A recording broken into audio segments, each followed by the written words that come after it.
to this course on balancing Blueprint and C++ in game development.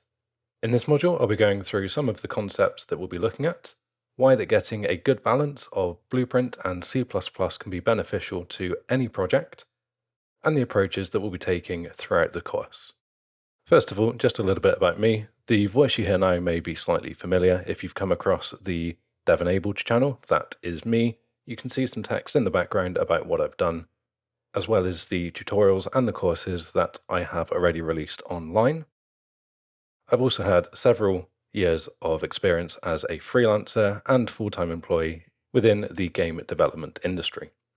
And before I run through what we'll be covering throughout the rest of this course, I just wanted to run through a few of the prerequisites that would really help you to follow along and that are kind of expected as you're going into this. The first thing is that it would be useful if you have already completed the Converting Blueprints to C++, which was covered by Sam, as he touches on a few points that we'll be looking at here as well, but that course was mainly taking Blueprint code and seeing how that would translate to C++, whereas this is going to be more of a balancing act, so seeing where one works over the other, why you might choose Blueprints over C++, and vice versa. So based on that, we're also looking at the same kind of experience that would be expected. So it will help if you are already familiar with the Unreal Engine, the Blueprints interfaces, creating and working with blueprints, and of course some basic C++ terminologies, and having compiled and ran a few different projects would have helped in the past.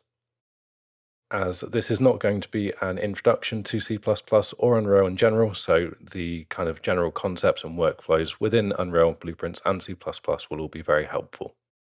And that leads us on to the rest of the course, so we're going to be looking specifically at how you can balance Blueprints and C++ within your project. So there's still currently a kind of concept going on that you work either with only Blueprints or only C++, or that one is always better than the other.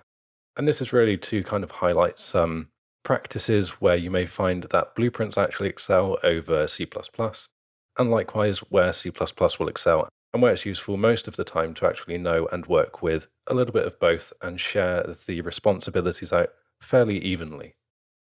And to gain a better understanding of all of this, we're going to look at some of the existing code, even within the templates that exist within the Unreal ecosystem, and we can look at improving some of the code here, referencing some of the official documentation that's provided, and really making the most of everything that's available to just speed up the workflow, whilst also keeping the performance, readability, and general sustainability of any project much, much easier in the future.